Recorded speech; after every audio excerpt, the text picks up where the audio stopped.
ये चैनल केवल मनोरंजन के लिए है। हम किसी भी तरह के अंधविश्वास को बढ़ावा नहीं देते।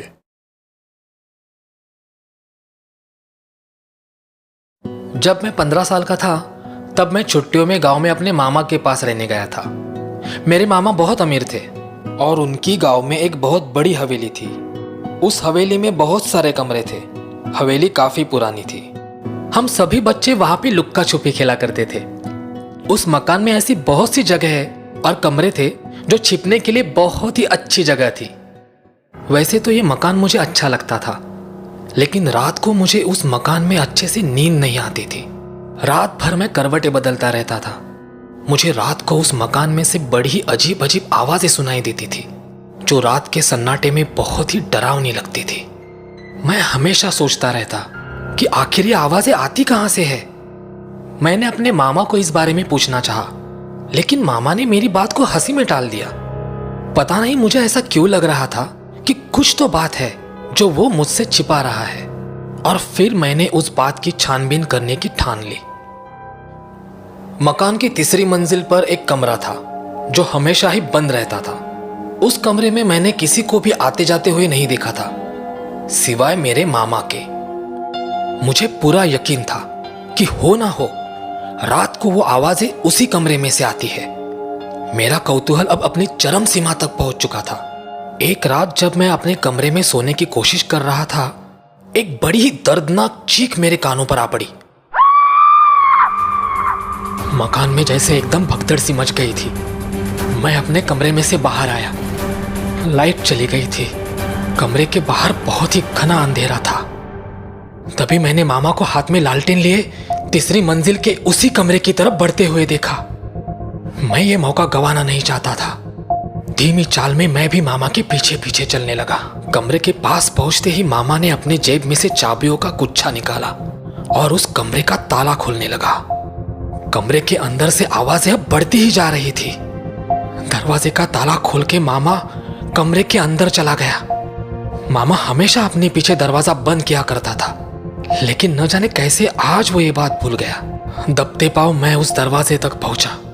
दरवाजा हल्का सा खुला हुआ था। मैं उसमें से अंदर झांक कर देखने लगा।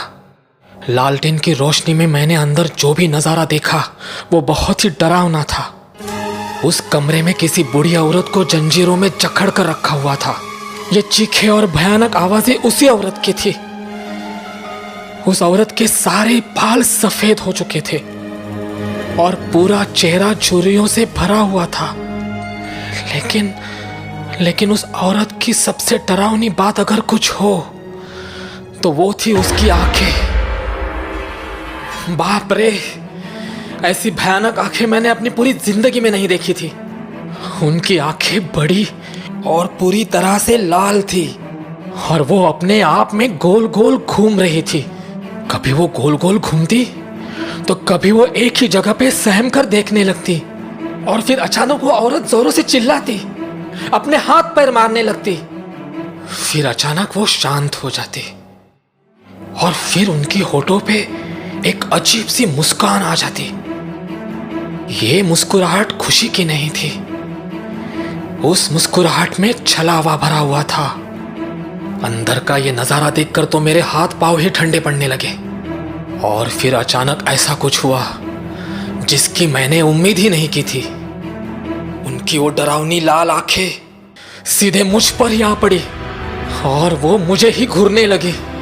फिर वो अजीब सी मुस्कुराहट उनके होठों पे आई। आओ, अंदर आओ, घबराओ मत। मैं इतने दिनों से तुम्हारी ही तो राह देख रही थी। अंदर आ जाओ, डरो मत। वो मुझसे ही बात कर रही थी। मामा ने झटके से दरवाजे को खोला और मैं पकड़ा गया। मामा को इतना गुस्से में मैंने पहले कभी ना देखा था। वो मुझ पे बहुत ही नाराज हुआ। जिस बात को वो राज रखना चाहता था आखिरकार मैंने वो देख ही ली थी। लेकिन सच मानिए तो अब मैं अपने आप को ही कोस रहा था। मुझे वहां पे नहीं आना चाहिए था। मेरा गला डर के मारे सूख चुका था और पाँव लटपटा रहे थे। मामा ने लालटेन मेरे हाथों में दे दी। फिर मैंने देखा कि मामा उस बूढ़ी औरत के नजदीक गया और उसने उसे एक बड़ा सा इंजेक्शन लगाया। वो बूढ़ी औरत अभी भी मुझे ही देख रही थी। मैं लटपटाते हुए उस कमरे से बाहर आया मामा ने मुझे बताया कि उन्हें एक अजीब सी बीमारी थी। वो अपने इर्द गिर्द बहुत सी परछाइयाँ देखा करती थी। उनका कहना था कि वो परछाइयाँ उन्हें डराती है, धमकाती है, उन्हें मारना चाहती है।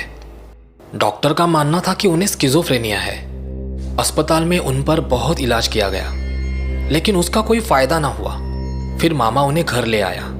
कभी कभी वो बहुत ज्यादा हिस्टेरिक हुआ करती थी, इसीलिए उन्हें जंजीरों में जकड़ कर रखा था।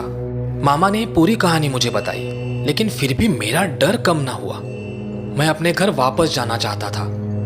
मामा ने मुझे यकीन दिलाया कि वो सुबह ही मुझे शहर छोड़ाएगा।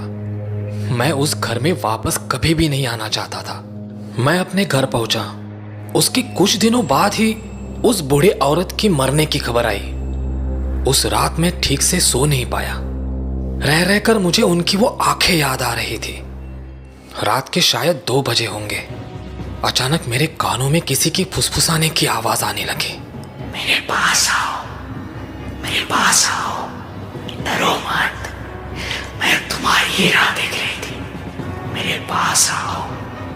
मेरा पूरा बिस्तर पसीने से भीग चुका था। मैंने अपने बेडरूम के दरवाजे की तरफ देखा।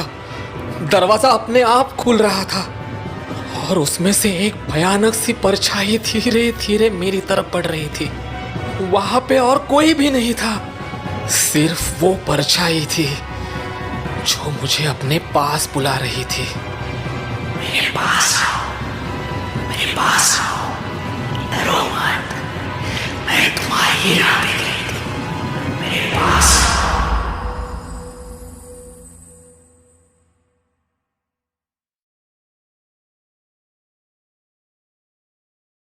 रात का वक्त था। मैं अपनी बाइक से बस घर ही लौट रहा था। कुछ दिन पहले ही मुझे ये जॉब मिला था। कभी डे शिफ्ट तो कभी नाइट शिफ्ट करके मैं बहुत थक जाता था। अभी भी जब मैं ऑफिस से निकला तो रात का 1 बज चुका था। अपनी शिफ्ट खत्म करके बहुत से लोग मेन रोड की तरफ जाते हुए मुझे दिखाई दे रहे थे। मैं भी उनके साथ मेन रोड की तरफ निकला। कुछ देर मेन रोड पर चलने के बाद हम सबके रास्ते अलग अलग हो जाते थे। हर कोई अपने अपने ठिकाने की तरफ निकल पड़ता था। मैं भी अपनी बाइक लेके निकल पड़ा। रात काफी हो चुकी थी। दिन भर जो भगदड़ इस रास्ते पे मची रहती थी उसका अब नामो निशान भी नहीं था। एक आध बार ही कोई मुझे सामने से आता हुआ नजर आता या फिर कोई मुझे ओवरटेक करके आगे चला जाता। मैं भी अब हाईवे से निकल के एक दूसरे रास्ते से घर की तरफ बढ़ रहा था। यहाँ पे तो मेरे अलावा कोई भी नजर नहीं आ रहा था।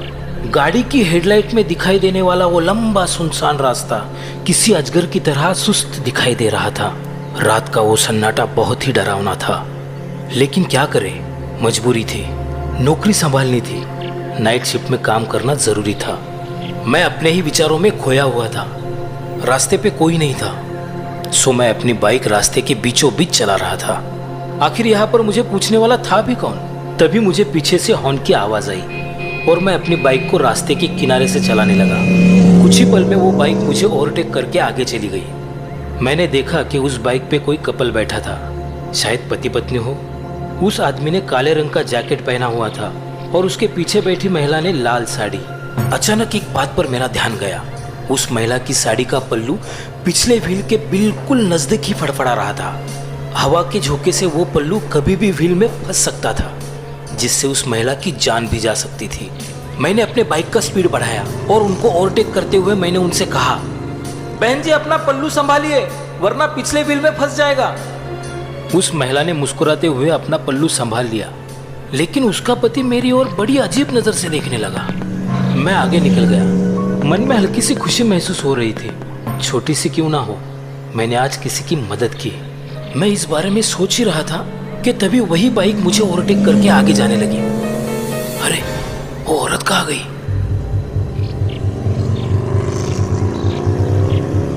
अरे भाई साहब, आपके पीछे जो महिला बैठी थी वो कहाँ है, जिनको मैंने पल्लू संभालने के लिए कहा था? ये सुनते ही उस आदमी ने तुरंत ब्रेक लगाकर बाइक रोक दी। मैंने फिर से पूछा, क्या हुआ भाई साहब, आपकी पत्नी कहाँ है जो आपके पीछे बैठी थी? ये बात सुनते ही वो आदमी पसीने से लथपथ कांपने लगा। क्या? मैं तो अपने बाइक पर अकेला था। हम दोनों के पैरों तले जैसे जमीन खिसक गई। रास्ते के बीचों बीच हमें एक धुंधली सी परछाई दिखाई देने लगी। हमने अपनी अपनी बाइक निकाली और वहां से तेजी से निकल पड़े। मैं घर तो पहुंच गया, लेकिन मुझे नींद नहीं आ रही थी। अपने बिस्तर पर पड़े पड़े मैं खिड़की की ओर देख रहा था। मेरे जीवन में पहली बार मैंने ऐसी अनहोनी घटना देखी थी जिसका मैं हमेशा मजाक उड़ाया करता था। मैंने जो भी देखा वो मेरा वहम तो बिल्कुल भी नहीं था। बाइक के पीछे बैठी वो औरत जिसने वो लाल रंग की साड़ी पहनी हुई थी, हवा के झोंके से उड़ता हुआ उसका वो पल्लू बिल्कुल इस खिड़की के पर्दे की तरह ही फड़फड़ा रहा था। बिस्तर पर पड़े पड़े ही बहुत देर तक मैं उस पर्दे को ही देख रहा था। मेरे कमरे में छाई वो खामोशी मुझसे बिल्कुल बर्दाश्त नहीं हो रही थी। मैं उस पर्दे को ही निहारता जा रहा था। ऐसा लग रहा था मानो उस पर्दे पर किसी औरत की छवि धीरे धीरे आकार ले रही हो। मैंने आज तक इतना डर कभी भी महसूस नहीं किया था। जैसे जैसे मैं उस पर्दे को निहारता जा रहा था, मेरा डर बढ़ता ही जा रहा था। हवा के झोंके से खिड़की के दरवाजे बंद चालू हो रहे थे। उनकी कराहती हुई आवाज़ मेरे डर को और भी बढ़ा रही थी। मैं अपने बिस्तर से उठा और मैंने खिड़की बंद कर ली। अब सब कुछ कैसे एकदम शांत लग रहा था। मैं बिस्तर की तरफ मुड़ा और तभी लाल साड़ी पहनी हुई एक औरत मुझ पर झपट पड़ी। डर के मारे चिल्लाता हुआ मैं अपनी नींद से जाग उठा।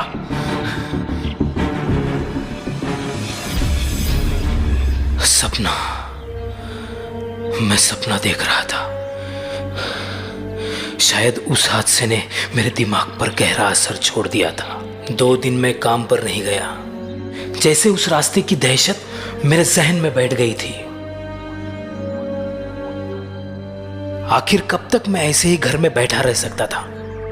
मजबूरन 3 दिन बाद मैं अपने काम पर हाजिर हुआ, लेकिन मेरा मन काम में नहीं लग रहा था। मेरी नज़र बार बार घड़ी की तरफ जा रही थी।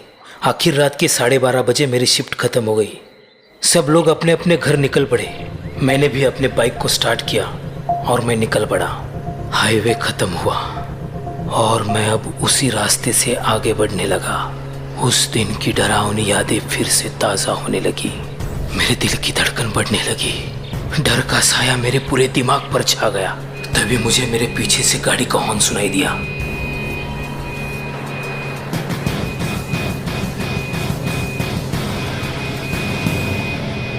वो बाइक मेरे नजदीक आई। मेरे हाथ कांपने लगे, माथे पे पसीना जमा होने लगा। अब वो बाइक मुझे ओवरटेक करने लगी। मैंने अपने आंखों के कोने से उस बाइक की तरफ देखने की कोशिश की। वो बाइक वाला अकेला ही था। मेरी तो जैसे जान में जान आ गई। दिल पे आया बोझ अब थोड़ा हल्का हो गया था। मैंने उस आदमी की तरफ देखा और एक हल्की सी स्माइल दी। उसने भी मेरी तरफ देखा। भाभी जी को अपना पल्लू संभालने के लिए कहिए, वरना पिछले पहिए में फंस जाएगा।